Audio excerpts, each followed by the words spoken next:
on a vacation would be fun. But little did I know that while the glamour was nice, there was little else that I was going to be able to do besides glamour here. I was fought by an abomination, and this is that story, and how I survived the encounter afterwards. There I was, in the woods, creeping around. Had no idea what the heck to do after the encounter. I had just been visiting because I thought, wow, this is a cool spot to go fishing. But turns out, I would not be alone on that beach. This is actual footage of me escaping after the encounter. Watch as I narrowly escape another encounter. I almost didn't leave with my life. But that's okay, because I would be greeted by none other than something that washed up on shore. As I was wandering around trying to find something to eat after that scary encounter, I opened the chest up. What was inside, you may ask? Well, this may shock you, but inside of that chest, there was some cheese.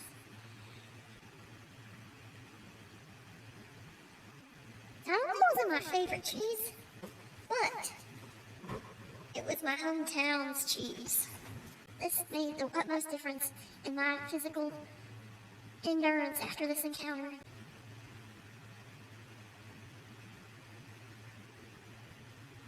Sometimes, when these things happen, all you can do is look back at them. But I didn't want to do that so soon, so I was on my way.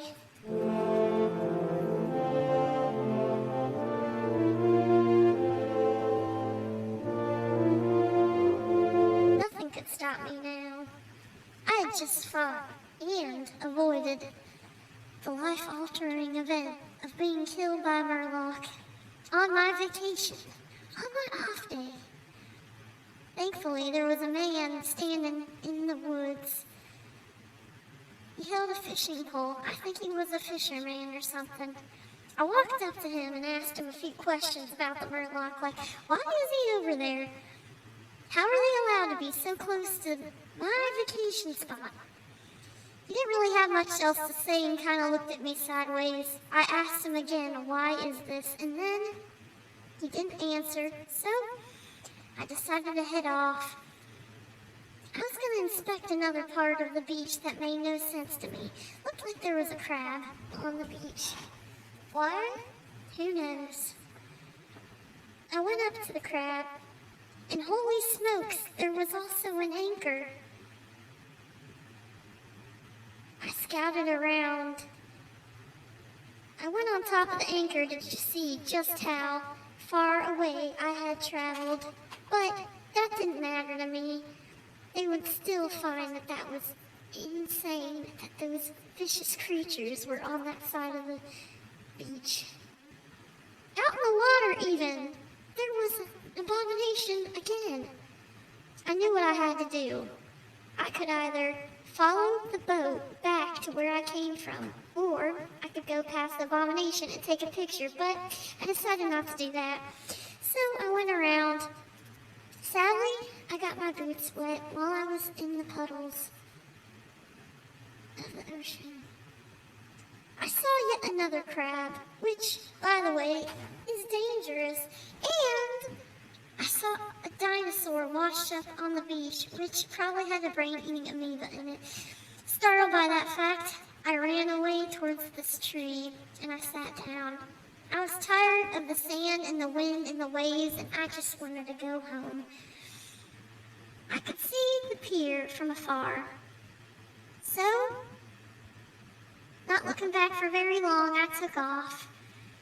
I kept running and running and running and running and running until I got closer to someone else who I could talk to about this encounter.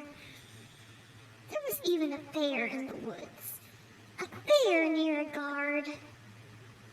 Supposedly the guard was there for protection, but I don't believe her. She didn't even help me when I was screaming over there about that Murloc. So I came up to her and I said, "What in the world was that? Why didn't you help me? Hello?" And she just stood there and she ignored me as if I didn't exist. And you know what? Maybe it's because I have my camo on, but that's okay. I'll just leave her alone for now. Maybe she doesn't care. Oh well. And then I walked away.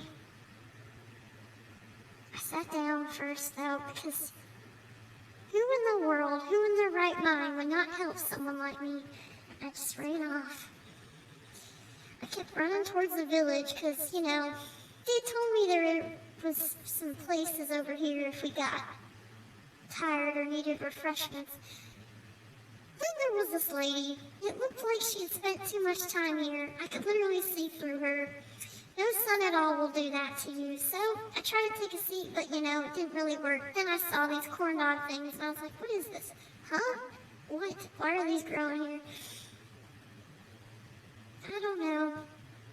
Maybe there's something magical about this place after all. I saw that there was a sauna nearby after looking again at the lady.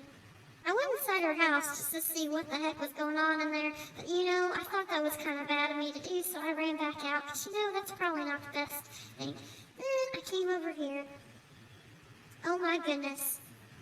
Why was there a poster for someone missing in this vacation hotspot? I thought that this place would be a great place to go, but you know what? It looks like it's not. I came up to this person. She didn't want to talk to me, so you know what? I just got in the sauna, and there I was, sitting. Wait, there's no towels. Oh well.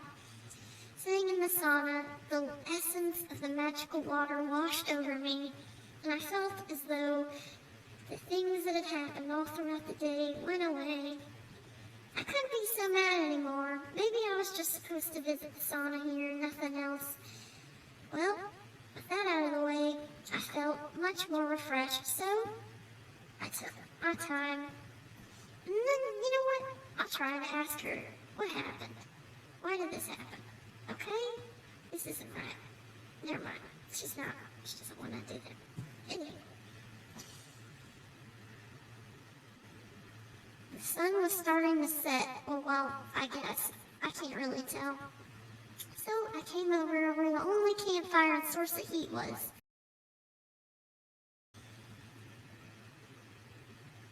And then, seeing only one person around, I decided to sit down. Things were looking up for me. But then I realized that was my last piece of cheese. So, I ran in here to get some more. I couldn't find any more around me, and that was the end of that. I would be stuck without cheese for the rest of my time here.